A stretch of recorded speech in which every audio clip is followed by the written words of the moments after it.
I've given up 10 things in order to save time. The most valuable resource is time.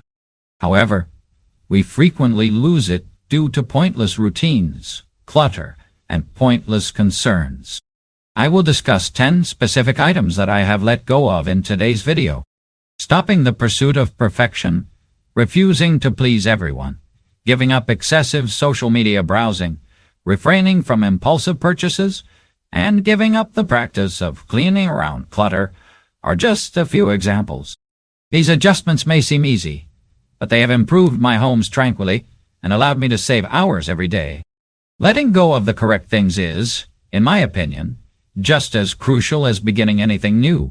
And I'll give you a surprise message at the end of the film that might entirely change the way you view time. Watch till the last minute then. You should not miss it. And before we start, please remember to subscribe, like, and share this content if you find it useful. We are inspired to share many more important things because of your support. I truly appreciate you being here. The first secret is to quit striving for perfection. For a long time, I believed that everything I did needed to be tidy and flawless in order for others to notice me. I wasted too much time on just one concept. I recall writing a simple thank you note once. After spending hours revising each sentence, I was hesitant to submit it. As a result, I felt worn out, and the little work continued getting delayed. I came to understand later that there is never true perfection. The small things we concentrate about are rarely noticed by others, and what we consider flawless typically only exists in our own thoughts. I started implementing the 80-20 rule. That is, the initial 20% of work typically yields 80% of the results. I would be exhausted, and the benefit would hardly rise if I had to spend an additional 80% of my time trying to achieve a small amount of perfection. I therefore told myself that done is preferable to good. A plan that is completed today, even if it is not flawless, is nevertheless worth more than a draft that is permanently stored in the drawer. I felt lighter after I had the courage to let go of my perfectionism. I began to finish more work. More significantly, I had more time for the things that really counted, like sleeping, reading my favorite novels, or conversing with my grandchildren. Giving up perfection doesn't mean living a carefree life. Rather, it means understanding what is sufficient and valuing the here and now. The second secret is to give up attempting to please everyone. I used to believe that by always being willing to comply with requests, even when I didn't want to, I was being kind. However, I came to see that each time I made an effort to satisfy others, I strayed from my own requirements. An acquaintance once invited me to a lengthy meeting that went on for hours. I was scared to say no, so I grudgingly consented. Ultimately, I was exhausted and neglected to complete my own crucial tasks. The fact is that there will always be someone who is not happy, regardless of how hard you try. We have no influence over the thoughts or sentiments of others. However, we have a choice in how we react. I felt completely liberated when I discovered how to politely say no. I began questioning myself. Does this align with my values and my time? Rather than nodding and then regretting it, I grinned and said no, if the response was no. It was challenging at first, but as I was living authentically, I gradually felt relieved. Giving up the need to please everyone does not equate to selfishness. It simply means being able to prioritize the most important things: peace, health, and the relationships that are genuinely worthy of being treasured. We can finally hear the voice inside when we stop looking for acceptance from others. And that's how we lead a more purposeful existence. The third secret is to avoid overscheduling. I used to believe that my life was more productive the busier my calendar was. I crammed appointments, chores, and housework into each day, only to return home at night with a stressed head and a tired body. I used to take pride in my hectic schedule. In actuality, though, that was the quickest path to burnout. I had no time to relax, breathe, or just enjoy a peaceful day with a cup of tea when my calendar was too busy. Furthermore, I was unable to breathe so even a minor unforeseen duty caused me to become twice as anxious. I had to think after getting sick from weariness multiple times. I started to treat the blank spots in my calendar as self-care appointments. That may be an hour of reading, 30 minutes of walking, or just doing nothing.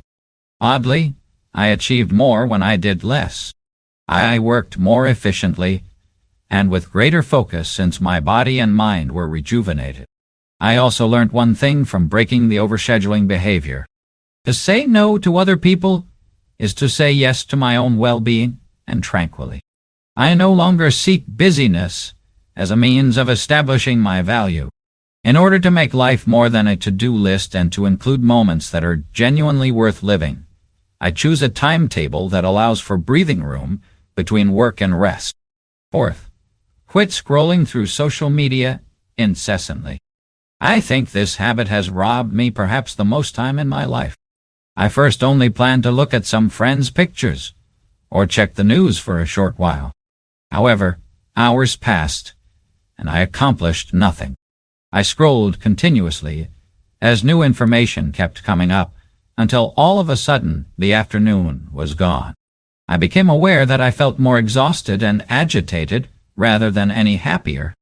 After a lot of instances like that, I questioned whether my life would feel lighter if I used this time to talk to a loved one, tidy a drawer, or go outside.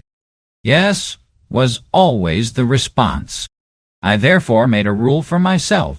The phone has a designated charging location, and I only let myself check social media for a maximum of 15 minutes at a time.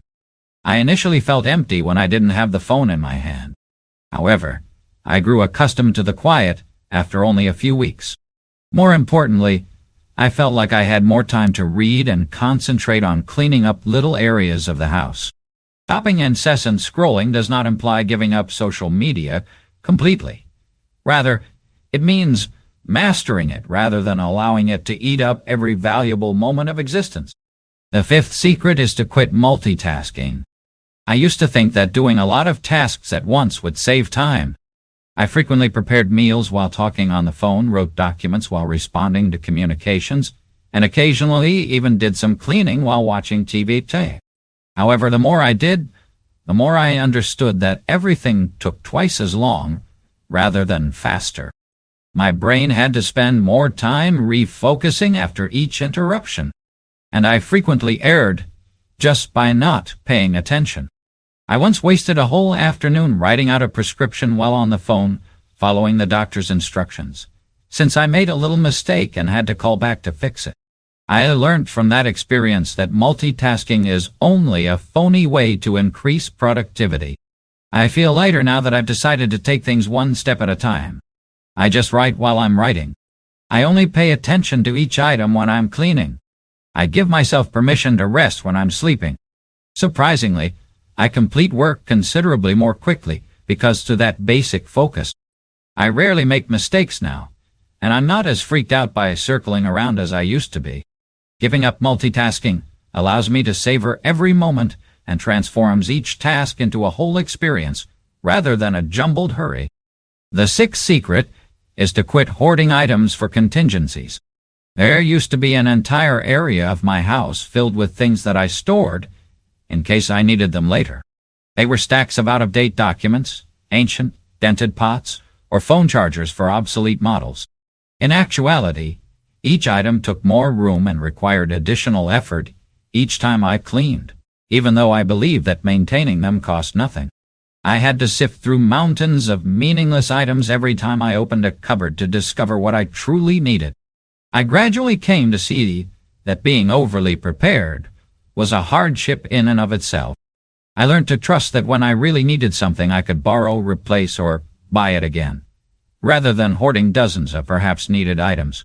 I rarely felt bad about throwing away a just-in-case item. My home was more open.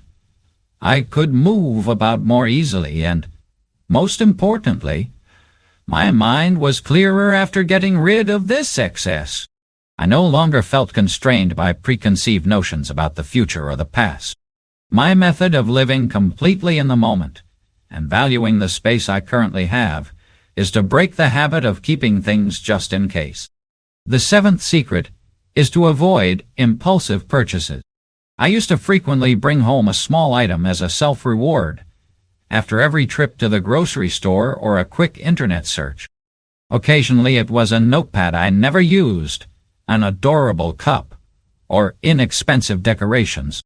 I was briefly thrilled when I bought them, but the happiness soon vanished, leaving behind items I never utilized.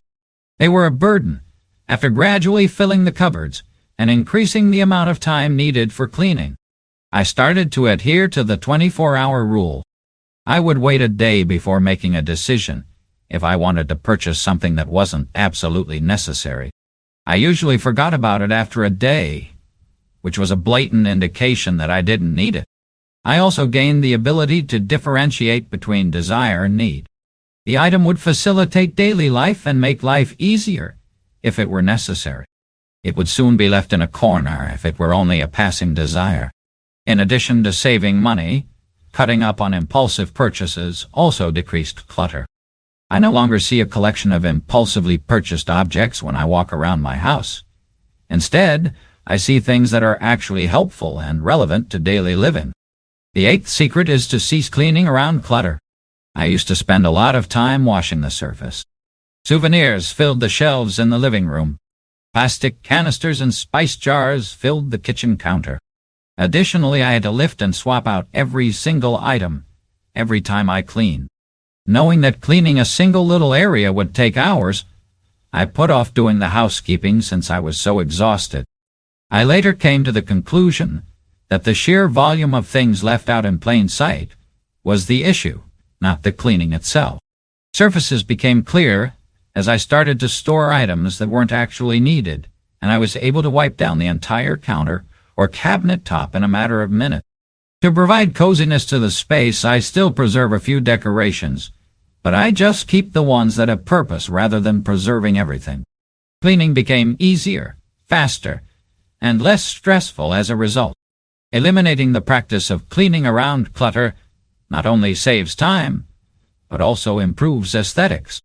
We feel more relaxed in a neat space with fewer distractions, and housework becomes easy, rather than a weekly chore. The ninth secret is to cease doing endless research before beginning. Before starting anything new, I would gather information for hours or even days. I would read dozens of reviews, weigh every little aspect, and still be undecided if I wanted to get a Hoover cleaner. If I wanted to try a new pastime, I would watch a ton of videos and study every guide before nothing started. I came to the realization that being overly prepared did not make me better. It merely led to anxiety of making mistakes and procrastination. Actually, it was research masquerading as perfectionism. I later taught myself to adapt. I let myself begin even though I didn't know everything.